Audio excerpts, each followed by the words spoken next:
Hello friends, welcome to Radiant Competition Classes. और आज हम लोग देखने वाले हैं जीव विज्ञान का मास्टर वीडियो, यानी कि बायोलॉजी जो यूनिक का है। ठीक है, उसके पीछे में जितने भी 400 प्रश्न दिए हुए हैं उन तमाम प्रश्नों को मैं आप लोगों को वीडियो के माध्यम से पहुंचा रहा हूं। और इसको ये परीक्षा की दृष्टि से अति महत्वपूर्ण माना जाता है। ठीक है, चाहे वो बीपीएससी हो, चाहे सीडीपीओ हो, चाहे बिहार पुलिस का हो, चाहे एसएससी का हो, चाहे रेलवे का हो। ये यहाँ से यदि आप कर लेते हैं टोटल क्वेश्चन तो निश्चित रूप से जीव विज्ञान में आपका एक पकड़ बन जाएगा। ठीक है, वीडियो को 1 से 2 बार देखिएगा, निश्चित रूप से आपको तमाम क्वेश्चन याद हो जाएगा। चलिए स्टार्ट करते हैं। आज का पहला सवाल देखिएगा, जीव विज्ञान से है, पुष्पों का अध्ययन क्या कहलाता है? ऑप्शन है एंथोलॉजी, बी एग्रेस्टोलॉजी, सी फिनोलॉजी और डी यानी कि घ है पॉलिनोलॉजी। तो पुष्पों का अध्ययन एंथोलॉजी कहलाता है। ठीक है, चलिए मैं यहाँ पर ऑप्शन इसलिए नहीं बोलूँगा कि ऑप्शन बोलने पर वीडियो बहुत ज़्यादा लंबा हो जाएगा, मैं सिर्फ इसका आंसर कर दूंगा। ठीक है, वह पौधा जो नए संसार से पुराने संसार में लाया गया है उसका नाम क्या है? तो उसका नाम है आलू। ठीक है, वे पौधा जिसमें कभी पुष्प या बीज नहीं बनते हैं क्रिप्टोगेम्स कहलाते हैं। उसके बाद नेशनल बोटेनिकल रिसर्च इंस्टीट्यूट स्थित है, लखनऊ में स्थित है। उसके बाद 5वां नंबर में देखिएगा, वनस्पति शास्त्रियों के अनुसार स्थल पर सर्वप्रथम आने वाले पौधे समान थे मॉस तथा उनके संबंधी पौधों के। ठीक है, उसके बाद देखिएगा, केंद्रीय राष्ट्रीय वनस्पति संग्रहालय कहाँ स्थित है? तो ये शिवपुर कोलकाता में स्थित है। ठीक है, हरगोविंद खुराना प्रसिद्ध हुए थे प्रयोगशाला में जीन संश्लेषण के लिए, ये प्रसिद्ध हुए थे। उसके बाद देखिएगा 8 नंबर का सवाल है, इलेक्ट्रॉन सूक्ष्मदर्शी से कितना गुना बड़ा देखा जा सकता है? तो इसमें 2 लाख गुना ज़्यादा बड़ा देखा जा सकता है। ठीक है, 9 नंबर का सवाल देखिए, भोजन का ऊर्जा में परिवर्तन कोशिका के किस भाग में होता है? माइटोकॉन्ड्रिया में होता है, जिसके वजह से माइटोकॉन्ड्रिया को कोशिका का पावर हाउस कहा जाता है। ठीक है, उसके बाद 10 नंबर का सवाल देखिएगा, पाश्चुकरण में क्या होता है? 62 डिग्री सेंटीग्रेड पर 30 मिनट तक यदि किसी चीज़ को गर्म किया जाए तो ये प्रक्रिया क्या कहलाता है? पाश्चुकरण प्रक्रिया कहलाता है। कोशिका सिद्धांत का प्रतिपादन किसने किया था? तो स्लाइडेन और स्वान ने किया था। ठीक है, उसके बाद 12 नंबर का सवाल देखिए, हरगोविंद खुराना को किस खोज के लिए नोबेल पुरस्कार मिला था? तो आनुवंशिक कोड की खोज के लिए हरगोविंद खुराना को नोबेल पुरस्कार मिला था। ठीक है, उसके बाद देखिएगा अगला सवाल हम लोग का देखिए 13 नंबर का है। 13 नंबर सवाल में क्या कह रहा है? निम्न में एक परजीवी अफ्रीकन निद्रा रोग या गैम्बियंस ज्वार उत्पन्न करता है, तो उसका क्या नाम है? Trypanosoma gambiense. देखिएगा इसका ट्रेपेनोसोमा गैम्बियंस क्या है? ये अफ्रीकन निद्रा रोग यानी अफ्रीकन स्लीपिंग सीकनेस नामक रोग उत्पन्न करता है। ठीक है, उसके बाद यूरेसिल किस में पाया जाता है?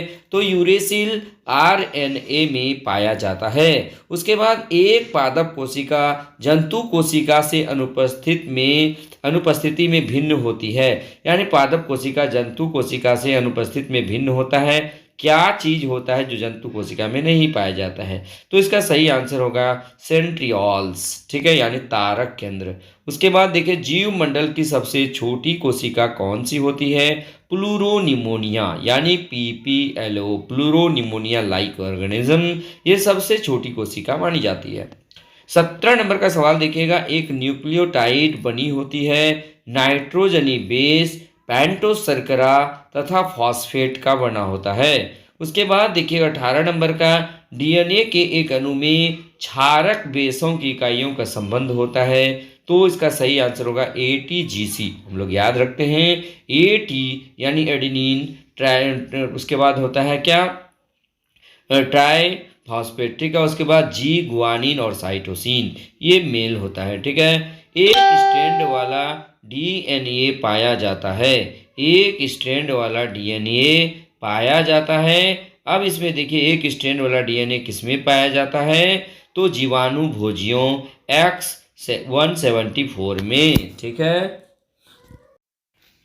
उसके बाद हम लोग देखते हैं अगला सवाल। देखिएगा, इंसुलिन पाई जाती है। ये डहेलिया के गांठदार मूलों में इंसुलिन पाई जाती है। उसके बाद जीनोम है एक गुण, ये क्या है? एक जाति के गुणसूत्रों की अगुणित संख्या। उसके बाद इलेक्ट्रॉन माइक्रोस्कोप में प्रकाश का स्रोत क्या होता है? तो इलेक्ट्रॉन किरण होता है। उसके बाद डीएनए कुंडल रचना किसने बनाया? तो डीएनए कुंडल रचना वाटसन और क्रिक ने बनाया। उसके बाद पेप्टाइड बंधक किसके बीच होते हैं? तो इसका देखिएगा, पेप्टाइड बंधन किसके बीच होता है? तो एमिनो एसिड के एमिनो अम्ल में होता है। उसके बाद बीडल और टेटम किसके लिए प्रसिद्ध है? तो बीडल और टेटम जो है एक जीन एक एंजाइम जो धारणा था, इन्होंने बीडल और टेटम ने दिया था। उसके बाद देखिएगा 26 नंबर का, प्राकृतिक वर्ण सिद्धांत किसका है? तो डार्विन का है। जैविक विकास कितने वर्ष पहले हुआ था? 3 अरब वर्ष पहले हुआ था। उसके बाद देखिए, आधुनिकतम विकसित पादप वर्ग निम्न में से कौन सा है? तो एक घास है। पौधों को रोग प्रतिरोधी कैसे बनाते हैं? तो उनकी जंगली किस्म से प्रजनन करा करके पौधे को रोग प्रतिरोधी बनाते हैं। प्रोटीन संश्लेषण कहाँ पे होता है? तो राइबोसोम में होता है। निम्न में सबको कौन सा सबसे बड़ा कोशिकांग है? तो इसका आंसर होगा प्लास्टिड। प्लास्टिड सबसे बड़ा कोशिकांग है। इलेक्ट्रॉन सूक्ष्मदर्शी का आविष्कारक कौन था? तो नॉल एवं रस्का। नॉल एवं रस्का जो है इलेक्ट्रॉन सूक्ष्मदर्शी का आविष्कारक था। ठीक है। उसके बाद देखिएगा, जीन का कृत्रिम संश्लेषण किसने किया? तो इसका सही आंसर होगा हरगोविंद खुराना ने किया था। उसके बाद कोशिकीय घटकों को किस विधि से भौतिक रूप में अलग किया जा सकता है? तो इसका सही आंसर क्या होगा? तो इसका सही आंसर होगा सेंट्रीग्यूप्शन। ठीक है। उसके बाद देखिए, ऑटोसोम क्या है? तो लिंगी गुणसूत्र को छोड़कर अन्य जो गुणसूत्र का जोड़ा होता है उसे हम लोग ऑटोसोम कहते हैं। ठीक है। उसके बाद देखिएगा, एपिस्टेटिस यानी एपिस्टेटिस का अर्थ क्या होता है? एक जीन जोड़ा दूसरे जीन जोड़े के प्रभाव के प्रकट होने को छिपा देता है। यह गुण एपिस्टेसिस है ना, एपिस्टेटिस कहते हैं। ठीक है। उसके बाद देखिए, कलर ब्लाइंडनेस, जो पुरुष का विवाह दूसरे वर्णांध पुरुष की सामान्य पुत्री से हुआ हो तो संतानों में क्या होगा? पुत्रों की आधी संख्या वर्णांध होगी। उसके बाद WHO का मुख्यालय कहाँ स्थित है? तो जेनेवा के अंदर स्थित है। ठीक है।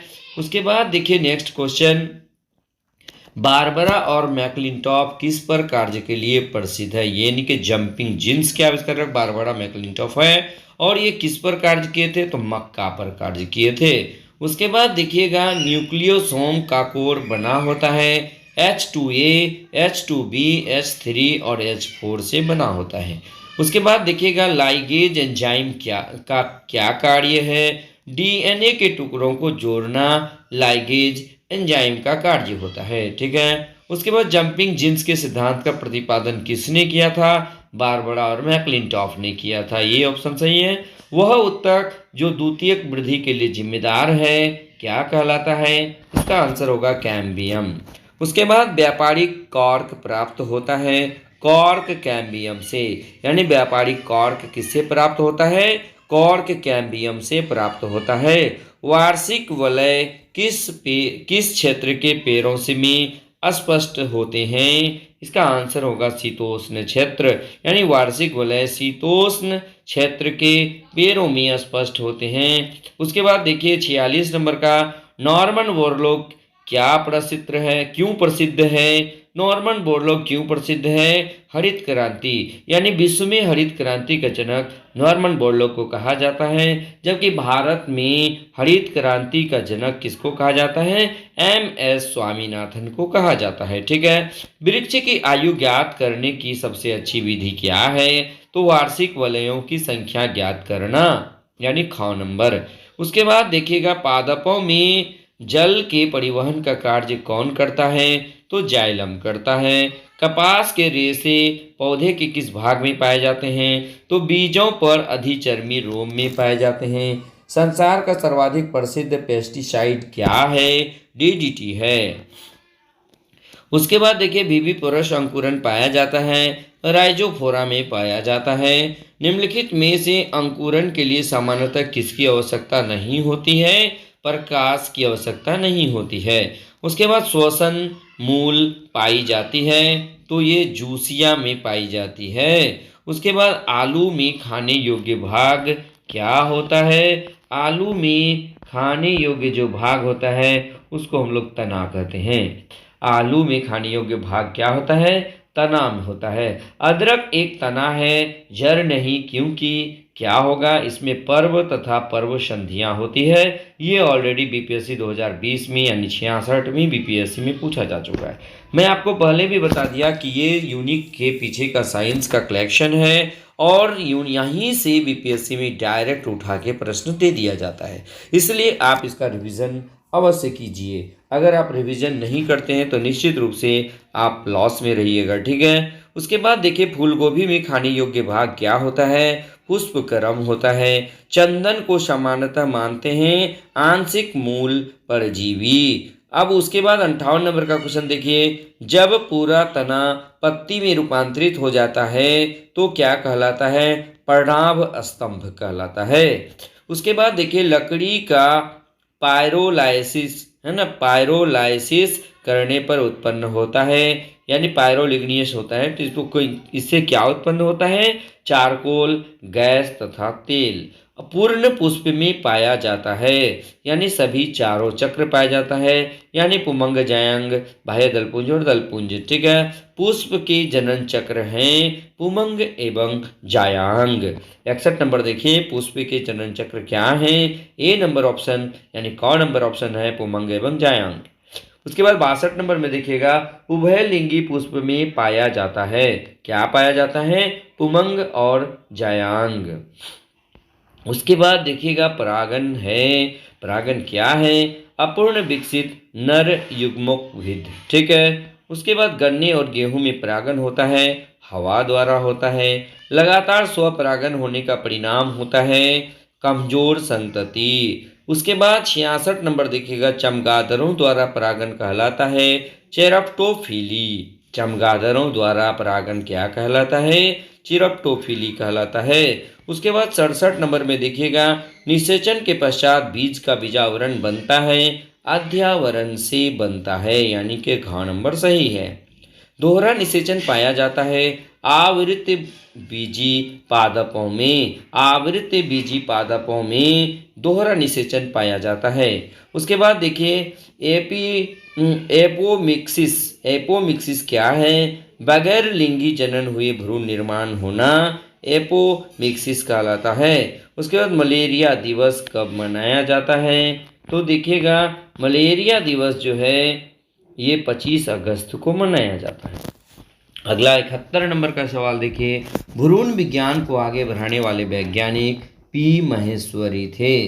भ्रूण विज्ञान को आगे बढ़ाने वाले वैज्ञानिक का नाम पी महेश्वरी है। उसके बाद देखिए और निषेक यानी पार्थेनोजेनेसिस जो होता है ये बगैर निषेचन के अंड का निर्माण इसमें होता है। अमरूद ये टमाटर, अमरूद टमाटर केला और बैगन ये जो उदाहरण है ये बैरी का उदाहरण है, सरस फल का उदाहरण है। नारियल में खाने योग्य भाग जो होता है ये भ्रूणतोष तत् भ्रूण होता है।